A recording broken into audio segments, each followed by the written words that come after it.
The bass pulsed through Club Azure like a heartbeat, deep and relentless. Purple and blue lights cut through the haze of expensive cologne and imported liquor, casting shadows that danced across marble floors and velvet booths. This wasn't the kind of place where college students stumbled in drunk on cheap soju. This was where Seoul's elite came to forget their names, their wives, their crimes. Valerie adjusted the strap of her heels backstage, her fingers steady despite the exhaustion creeping into her bones. 3 hours of sleep. 2 exams tomorrow. A research paper due Friday. None of it mattered right now. Right now, she needed to transform into someone else. Someone who didn't count every one. Someone who didn't flinch at the price of textbooks. Someone who moved like she owned the world instead of drowning in it. "You're up in 5, Val," Mina called out, touching up her lipstick in the mirror. "Crowd's packed tonight. Lots of big spenders." Valerie nodded, rising to her feet. Her reflection stared back at her. Dark skin gleaming under the backstage lights. Hair swept up in an elegant twist, eyes lined with just enough drama to captivate from a distance. She looked nothing like the girl who sat in the back of lecture halls, hoodie pulled up, nursing cold coffee. That was the point. The stage manager's voice crackled through the speaker. "Ladies and gentlemen, welcome to the stage. Amara." Valerie smirked at her stage name as she stepped through the curtain. The music swallowed her whole, a sultry, rhythmic melody that she'd danced to 100 times. The spotlight found her, warm and blinding, and she let everything else fall away. The unpaid bills. The student loans. The constant, gnawing fear that she wouldn't make it to graduation. Here, in this moment, she was untouchable. Her body moved on instinct, every step deliberate, every turn calculated. She'd learned early that dancing wasn't just about the movement. It was about the story, the promise, the fantasy. She gave them just enough to want more, never enough to satisfy. The crowd watched, transfixed. Bills appeared at the edge of the stage. She smiled, distant and professional, never making eye contact long enough to invite anything more than admiration. But then she felt it. A gaze that didn't waver, didn't blink, didn't soften. Her eyes swept the VIP section, finding him almost immediately. He sat alone in a corner booth, separated from the main floor by frosted glass panels. Even in the dim light, she could see him clearly, sharp jawline, dark hair swept back, a suit that probably cost more than her semester's tuition. His men flanked him at a respectful distance, but his attention wasn't on them. It was on her. Completely. Utterly. Consuming. Valerie's stomach tightened. She'd been watched before. It was part of the job. But this felt different. This didn't feel like appreciation or lust or even hunger. This felt like being studied. Catalogued. Claimed. She finished her set, bowed gracefully, and disappeared backstage. Her heart hammered against her ribs. "Girl, you killed it out there," Mina grinned, counting her tips. "I think half the club fell in love with you tonight." Valerie forced a smile, reaching for her water bottle. "Just doing my job." She'd barely caught her breath when the stage manager appeared in the doorway, his expression nervous. "Valerie. Private dance. VIP room 3. Her hand stilled on the water bottle. "Who requested it? Does it matter?" He held out an envelope. He prepaid. Double the usual rate. Valerie's jaw tightened. Private dances meant more money, but they also meant more risk. Still, double the rate would cover her textbooks for next semester. She took the envelope. 10 minutes, she said. VIP room 3 was smaller than the others, more intimate. Leather chairs, low lighting, a single pole in the center. The music was quieter here, more sensual. The kind that made your pulse slow and your guard drop. Valerie hated it. She pushed open the door, and there he was. The man from the corner booth. Up close, he was even more intimidating. Not because of his size, though he was tall, but because of the stillness in him. He didn't fidget, didn't smile. Just watched her enter with those dark, unreadable eyes. "You requested a dance," Valerie said, her voice steady. "I did." His voice was deep, measured, with the faintest accent that suggested he'd spent time abroad. "Close the door." She hesitated, then complied. The click of the lock felt too loud. "What's your name?" he asked. "Amara." "Your real name?" Valerie's eyes narrowed. "That is my real name here." A ghost of a smile touched his lips. "Fair enough." He leaned back in his chair, fingers steepled. "Dance for me, Amara." The music shifted, slower now, more deliberate. Valerie moved to the center of the room, her body falling into the familiar rhythm. But everything felt different with only him watching. The room was too small. His attention was too focused. She felt exposed in a way she never did on the main stage. She circled the pole, her movements fluid, controlled. His eyes tracked every step, every turn, every breath. He didn't react, didn't lean forward, didn't adjust in his seat. Just watched with that same unnerving intensity. Valerie turned her back to him, rolling her shoulders, letting the music guide her hips. She could feel the weight of his gaze like a physical touch, trailing down her spine. Then she heard the shift, leather creaking as he moved. She glanced over her shoulder. He'd leaned forward, elbows on his knees, closer now. Close enough that she could smell his cologne, expensive, understated, dangerous. "You're different from the others," he said quietly. "Is that a compliment or a complaint?" "An observation." She turned to face him, maintaining her distance. "If you're looking for conversation, you're in the wrong room. I'm exactly where I want to be." The certainty in his voice made her pulse quicken. She continued dancing, but the air felt thicker now, charged with something she couldn't name. She moved closer, close enough to be enticing, far enough to remain safe. It was a practiced distance, one she'd perfected over months of working here. His hand moved. It wasn't aggressive, wasn't fast, just a slow, deliberate reach toward her waist as she turned. Valerie stopped dancing immediately. Her hand shot out, catching his wrist before he could make contact. "Don't." The room went silent except for the distant thrum of bass from the main floor. His eyes lifted to hers, and for a moment neither of them moved. His wrist was solid under her fingers, warm and steady. She could feel his pulse, calm, unhurried. "The rule is simple," Valerie said, her voice low and firm. "You can look all you want, but you don't touch. Ever." Something flickered in his expression, surprise maybe, or amusement. She couldn't tell. "I apologize," he said finally. His voice was softer now, almost respectful. "I'm not used to being told no. Then consider this a learning experience." She released his wrist and stepped back, her heart pounding. She waited for the anger, the retaliation, the threats. Men like him, men with power and money, didn't take rejection well. But he just smiled. It wasn't a kind smile. It was the smile of a predator who'd just found something worth hunting. "Finish your dance," he said, settling back into his chair. "I promise. I'll only look." Valerie hesitated. Every instinct screamed at her to leave, to walk out and never look back. But the envelope in her bag held double the usual rate. She needed that money. She needed it more than she needed her pride. So she danced. And he watched. And he didn't touch.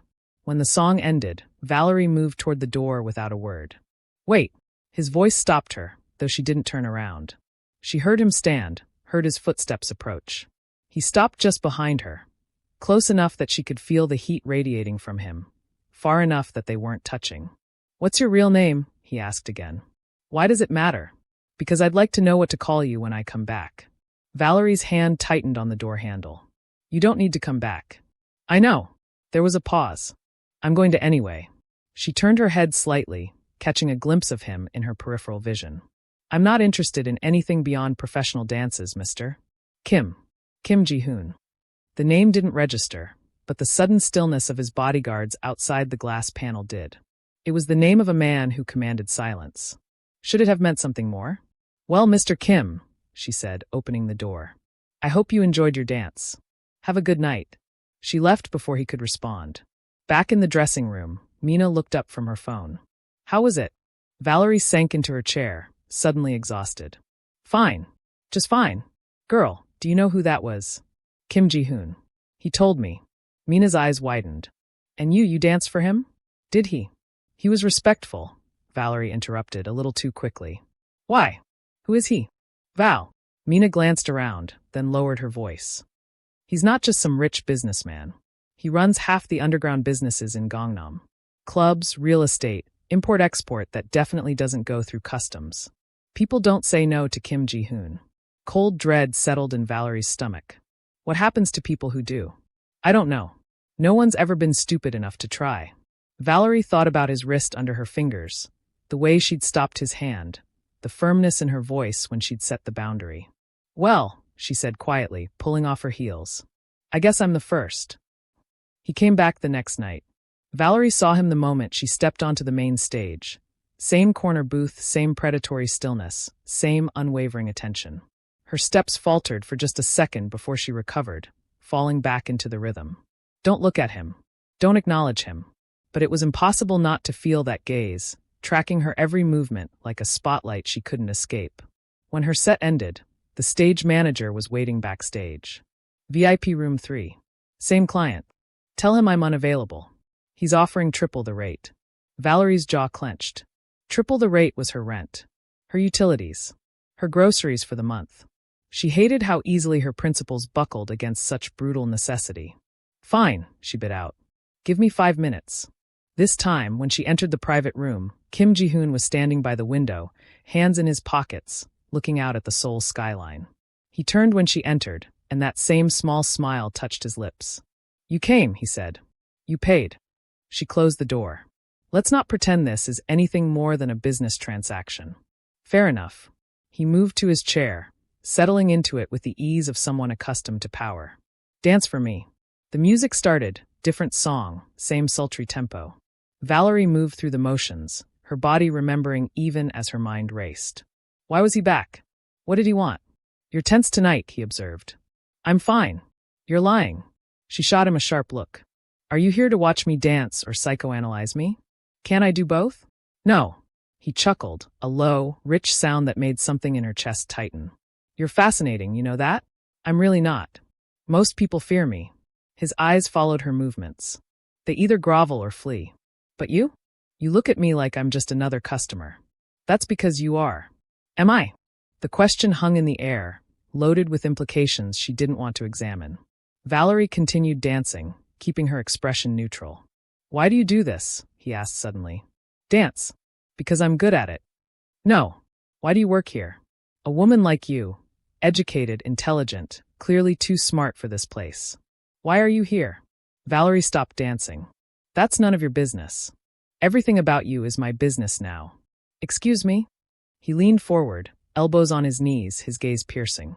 The moment you stopped my hand last night, the moment you set a boundary that no one else has ever dared to set with me, you became my business.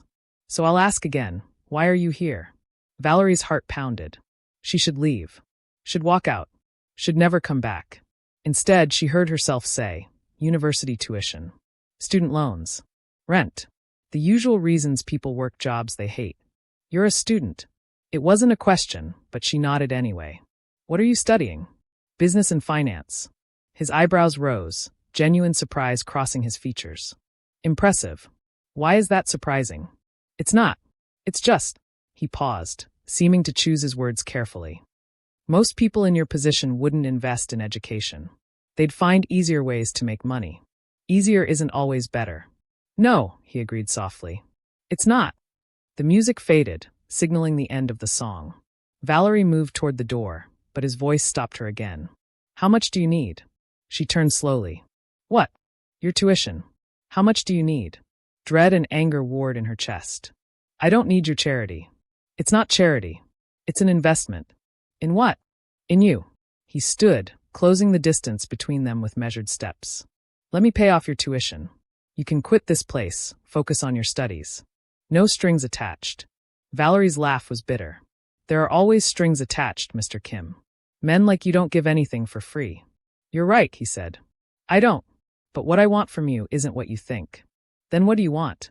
He stopped just in front of her, close enough that she had to tilt her head back to meet his eyes. I want to see what you become when you're not drowning. I want to watch you build the future you're clearly working so hard for. And when you're standing on your own 2 feet, when you've graduated and you're exactly where you want to be. His hand lifted, hovering near her cheek but not touching. Then I want you to decide if there's a place for me in that future. Valerie's breath caught. And if there isn't, then I'll walk away. She wanted to believe him. God, she wanted to believe him. But she'd learned early that powerful men were liars, that promises were just pretty words before the trap snapped shut. I don't need saving, Mr. Kim, she said firmly. I've made it this far on my own. I'll finish the same way. Something flickered in his eyes, frustration maybe or admiration. Stubborn. Independent. There's a difference. Is there? Yes. She pulled the door open. Independence means I don't owe anyone anything. Especially not you. She left him standing there, and this time, he didn't try to stop her. But he kept coming back. Night after night, week after week.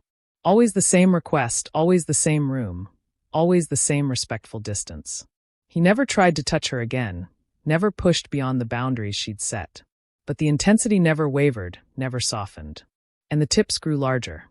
By the end of the first month, Valerie had caught up on her tuition payments. By the end of the second, she'd paid ahead for next semester. The money was good, too good to walk away from, even as warning bells rang louder in her mind. She mentally calculated the betrayal of her pride with every dollar that erased her debt. "You're playing with fire," Mina warned one night as they changed after their shifts. "He is dangerous.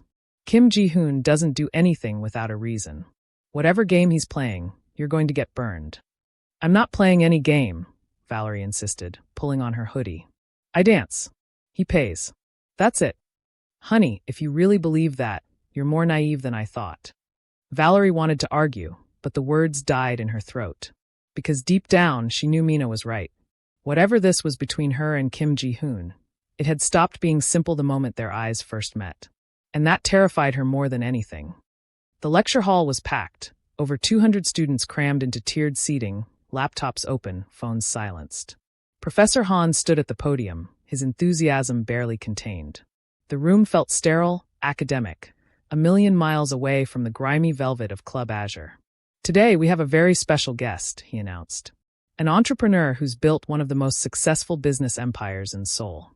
Please welcome Kim Ji-hoon." Valerie's blood turned to ice. No. He walked onto the stage in a perfectly tailored charcoal suit, commanding the space effortlessly. The students erupted in polite applause. Professor Han shook his hand, beaming like he'd landed a celebrity. And then Ji-hoon's eyes swept the auditorium. She knew the exact moment he found her.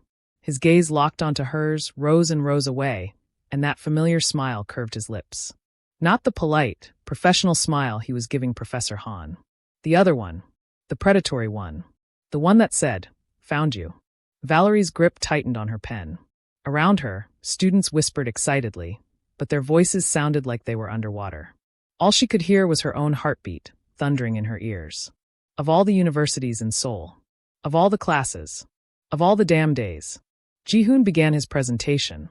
Something about strategic investment and market expansion. His voice was smooth, confident, professional. Nothing like the low, intimate tone he used in their private room at Club Azure. Valerie couldn't focus on a single word.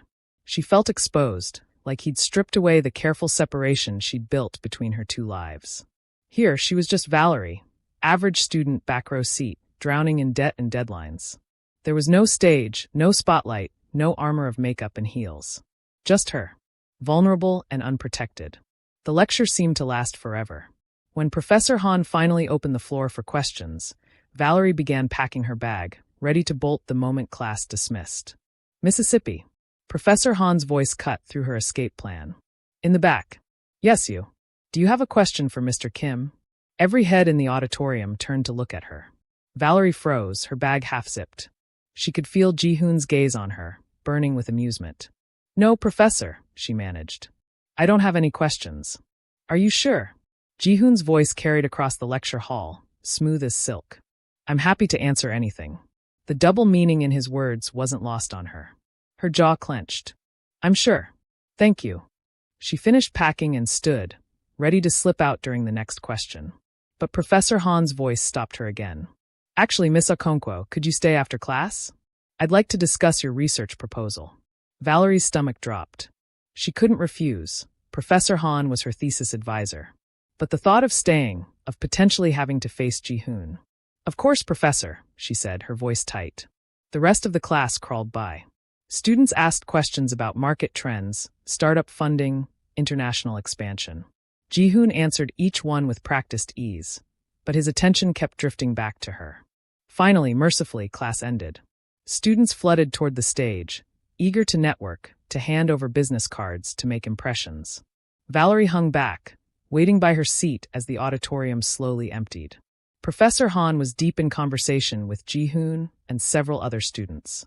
Valerie checked her phone, pretending to be absorbed in something urgent. Maybe if she waited long enough, Ji-hoon would leave. Maybe. "Miss Okonkwo." She looked up. Professor Han was waving her over. Ji-hoon stood beside him, hands in his pockets, that infuriating smile still playing on his lips. Valerie descended the stairs on leaden feet. "Mr. Kim, This is one of my top students, Professor Han said proudly. Valerie Okonkwo. Top 5% of her class, exceptional research skills, brilliant analytical mind. We've met, Ji-hoon said smoothly. Professor Han's eyebrows rose. You have? Briefly, Valerie interjected quickly. At a networking event. How wonderful. Professor Han beamed. Actually, Valerie, this works out perfectly. I was just discussing your research proposal with Mr. Kim. He's expressed interest in potentially funding your project. The floor seemed to tilt beneath her feet. What? Your analysis of emerging markets in East Africa, Professor Han continued, oblivious to her distress. Mr. Kim's company has investments in that region. He thinks your research could provide valuable insights. I couldn't possibly. Why not? Ji-hoon's eyes glinted with challenge. It's a legitimate academic opportunity. Unless you have some objection to working with my company. Valerie wanted to scream. Instead, she forced a professional smile. I appreciate the offer, Mr. Kim, but I prefer to maintain complete independence in my research. Outside funding could create conflicts of interest. Admirable, he said, but impractical. Research requires resources.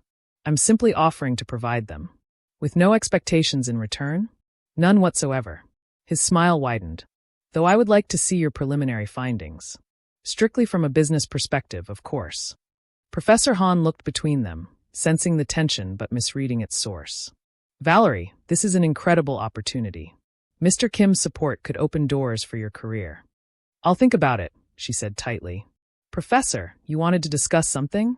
Yes. Professor Han gestured toward his office. Mr. Kim, thank you again for taking the time to speak to our students. Truly enlightening. My pleasure. Ji-hoon's gaze locked onto Valerie's. Miss Okonkwo, I look forward to hearing your decision. She didn't respond, turning to follow Professor Han toward his office. But Ji-hoon's voice stopped her one last time. Actually, Professor, would you mind if I borrowed Miss Okonkwo for just a moment? There are a few specifics about the research opportunity I'd like to discuss. Professor Han hesitated, then nodded. Of course. Valerie, come find me in my office when you're done. And just like that, she was alone with him. The auditorium had emptied. The door clicked shut behind Professor Han. Silence settled like a heavy blanket. You're a long way from Club Azure, Mr. Kim, Valerie said coldly. So are you. He descended the stairs toward her, unhurried. Business and finance at Seoul National University. Impressive credentials. What are you doing here? I was invited to speak. That's not what I mean, and you know it. He reached her level, stopping just a few feet away. I told you everything about you is my business now. Did you think I wouldn't find out? You had no right. I had every right, he interrupted, his voice hardening. Do you have any idea how dangerous it is for you to work where you work? The kind of people who frequent that club? The things they're capable of? I can take care of myself. Can you? He stepped closer, and she hated how her breath hitched. You're a student. You're vulnerable. You're working yourself to exhaustion, trying to balance two completely different lives, and you won't accept help from anyone because you're too damn stubborn. Independent, she snapped. I'm independent. Why can't you understand that I don't need you swooping in to save me? I don't need your money. I don't need your connections. I don't need your protection. What if I need to give them? The words hung between them, raw and unexpected. Valerie stared at him. What? Ji-hoon's jaw tightened. For the first time since she'd met him, he looked uncertain. Almost vulnerable. Do you know what it's like, he said quietly, to live in a world where everyone either fears you or wants something from you? Where every conversation is a negotiation, every relationship a transaction. And then you walk into a room, and someone looks at you like you're just a person. Not a name. Not a reputation. Just a man who overstepped a boundary and needed to be corrected. Valerie's heart hammered against her ribs. You stopped my hand, he continued. You set a rule, and you expected me to follow it, not because of who I am, but because it was the right thing to do. Do you have any idea how rare that is in my world? So this is about your ego? Her voice shook. I'm some novelty because I told you no? No. He shook his head. You're not a novelty. You're real. You're ambitious and brilliant and so damn determined to stand on your own that you're literally dancing at night and studying during the day. You're building something, Valerie. Something that matters. And I want. He stopped, seeming to struggle with the words. I want to see you succeed. I want to be there when you do. Why? Because watching you fight for your future makes me remember what it felt like to have one. The confession hit her like a physical blow. She'd expected manipulation, expected pretty lies and empty promises. She hadn't expected this. This raw, uncomfortable honesty. "I can't accept your help," she said, but her voice had lost its edge. "I know. And I can't stop working at the club. Not yet. I still need the money." His expression darkened. "Valerie." "No." She held up a hand. "This is my decision. My life. You don't get to control it. I'm not trying to control you. I'm trying to protect you." "From what?" "From people like me." The words echoed in the empty auditorium. Valerie searched his face, looking for the lie, the angle, the trap. But all she saw was a man who looked genuinely afraid, not of her, but for her. "What does that mean?" she asked carefully. Ji-hoon's hand lifted, hovering near her face like it had in the private room, not quite touching. "It means that in my world, the people I care about become targets. And whether you like it or not, whether you accept my help or not." His eyes met hers, dark and intense. "I care about you." Valerie's breath caught. "I have to go," she whispered. "I know. This doesn't change anything. I know that too." She turned to leave, her legs shaky, her mind spinning. But she paused at the auditorium door, looking back at him. He stood exactly where she'd left him, hands in his pockets, watching her with that same patient intensity. "Mr. Kim," she called out. "Ji-hoon," he corrected. "My name is Ji-hoon." "Ji-hoon," she repeated, testing the name on her tongue. "If you really want to help me, stay away from Club Azure. Stop requesting private dances. Let me finish this semester on my own terms." Something painful crossed his expression. And then, she swallowed hard. "We'll see." It wasn't a promise. But it wasn't a rejection either. And for now, that would have to be enough. Valerie didn't see Ji-hoon for 2 weeks. He kept his promise, staying away from Club Azure. She should have felt relieved. Should have felt like she'd reclaimed control of her life. Instead, she felt his absence like a missing tooth. Constantly there, constantly noticed, constantly wrong. She threw herself into her studies, into her work, into maintaining the careful balance of her double life. But late at night, when the club emptied and she walked home through Seoul's neon-lit streets, she found herself scanning the shadows. Looking for him. Missing him. It was infuriating. "You've been distracted," Mina observed one night as they changed after their shift. "Something happened with that mafia guy?" "No," Valerie said too quickly. "He stopped coming." "That's a good thing." "Then why do you look like someone kicked your puppy?" "I don't." Valerie stopped, catching sight of her own reflection. Dark circles under her eyes. Tension in her jaw. She looked exhausted. Hollowed out. "Val." Mina's voice softened. "I know you pride yourself on being independent. But maybe letting someone care about you isn't the weakness you think it is. He's dangerous. So is crossing the street. But you still do it, because sometimes the other side is where you need to be." Before Valerie could respond, the door burst open. The club manager rushed in, his face pale. "Everyone stays backstage until we figure this out," he barked. "Figure what out?" Mina asked. "There's been an incident. In the VIP section. Police are on their way." Valerie's stomach dropped. "What kind of incident?" "A fight. Someone pulled a knife. There's blood everywhere." He shook his head. "Just stay back here. Don't come out until I say so." The next 20 minutes were chaos. Police arrived. Sirens wailed. The main lights came on, harsh and unforgiving, destroying the club's carefully cultivated atmosphere. Finally, the manager returned. "You can go home. We're closing early." Valerie gathered her things quickly, eager to leave. The walk home was longer than usual. Police had cordoned off her normal route, forcing her to take a detour through less familiar streets. It was nearly 3 a.m. when she finally turned onto her block. The streets were empty, silent except for the distant hum of traffic. Streetlights flickered, casting uneven shadows. She was halfway to her apartment building when she felt it, that prickle on the back of her neck that said she wasn't alone. Valerie quickened her pace, her hand tightening on her bag. Probably nothing. Probably just paranoia after a weird night. But the footsteps behind her quickened too. Her heart started to race. She glanced back, catching a glimpse of a figure in a dark jacket, face obscured by shadows. She walked faster. So did he. 1 block to her apartment. 1 block. The footsteps broke into a run. Valerie ran too, her heels pounding against concrete, her bag bouncing against her hip. She could hear him gaining, his breathing heavy and purposeful. She reached her building, fumbling for her key card. A hand grabbed her shoulder, spinning her around. "You're Kim Ji-hoon's girl," the man growled. He was young, maybe mid-20s, with a scar cutting through his eyebrow. He should have known better than to show interest. "Makes you a target. I don't know what you're talking about." "Shut up." He pulled a knife from his jacket, the blade catching the streetlight. Valerie's terror was a cold, sharp claw in her throat. "You're going to give him a message for me. Tell him Park Sung-ho doesn't forget. And everything he cares about? We can take it away." Valerie's breath came in short gasps. Her mind raced, searching for escape, for help, for anything. The man raised the knife, but instead of lunging, he laughed.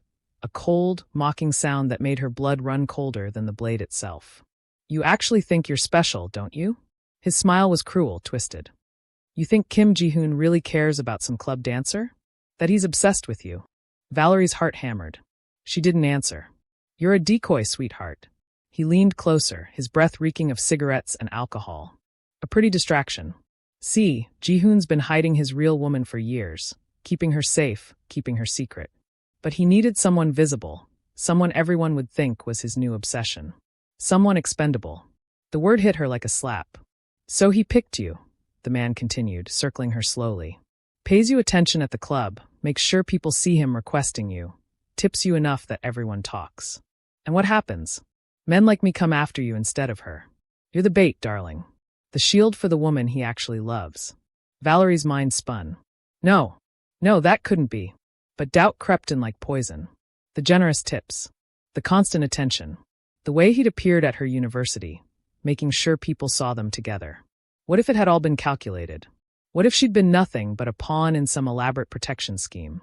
"You don't believe me?" The man pulled out his phone, scrolling through something. "Here. Taken 3 nights ago." He shoved the screen in her face. The photo was grainy, taken from a distance, but clear enough. Ji-hoon entering a building in Gangnam. Not his penthouse, somewhere else. And beside him, her hand tucked into his arm, was a woman. Elegant. Beautiful. Korean. Everything Valerie wasn't. The man pocketed his phone. "So yeah, come after you all you want. Ji-hoon won't lose sleep over it. You were never the prize." He backed away, knife still in hand, that cruel smile still fixed on his face. "Tell him Park Sung-ho sends his regards. And tell him we're done playing with decoys. Next time, we're going for the real thing." Then he turned and disappeared into the shadows, leaving Valerie standing alone on the empty street, her whole world tilting on its axis. She didn't remember walking the rest of the way to her apartment. Didn't remember climbing the stairs, unlocking her door, collapsing onto her bed still fully dressed. All she could see was that photograph. Ji-hoon with another woman. Her hand on his arm like she belonged there. Like she'd always belonged there. "You're a decoy. Expendable." Valerie stared at her ceiling, her chest tight, her eyes burning. She'd been so careful. So determined not to fall for him, not to let him matter. And somehow, despite everything, he'd gotten under her skin. She'd started to believe. What? That a man like Kim Ji-hoon could actually want someone like her? A foreign student drowning in debt, working at a club to survive? She'd been a fool. Her phone buzzed. A text from an unknown number. "Miss Okonkwo, this is Chief Security Officer Kong. There was an incident tonight near your residence. Mr. Kim requests your presence immediately to discuss your safety. A car is waiting downstairs." Valerie's first instinct was to refuse. To text back that she wanted nothing to do with Kim Ji-hoon or his security or his carefully orchestrated charade. But anger burned hotter than hurt. She wanted answers. She wanted to look him in the eye and hear him admit it. That she'd been nothing but a convenient distraction. That every word, every look, every almost touch had been a lie. She changed quickly, jeans, a sweater, her anger like armor. Downstairs, a black sedan waited, just as the text promised. The driver opened the door without a word. The drive to Gangnam was silent. Valerie stared out the window, her jaw clenched, her hands fisted in her lap. She rehearsed what she'd say. How she'd confront him. How she'd walk away with her dignity intact. The car pulled up to his building, the penthouse she'd been to once before, after the first attack. The driver opened her door. "Mr. Kim is expecting you. Penthouse level." Valerie rode the elevator alone, her heart pounding with fury and hurt and something she refused to name. The doors opened directly into his penthouse. The lights were low. Soft music played from somewhere. Something slow, intimate, completely at odds with the storm raging inside her. "Ji-hoon."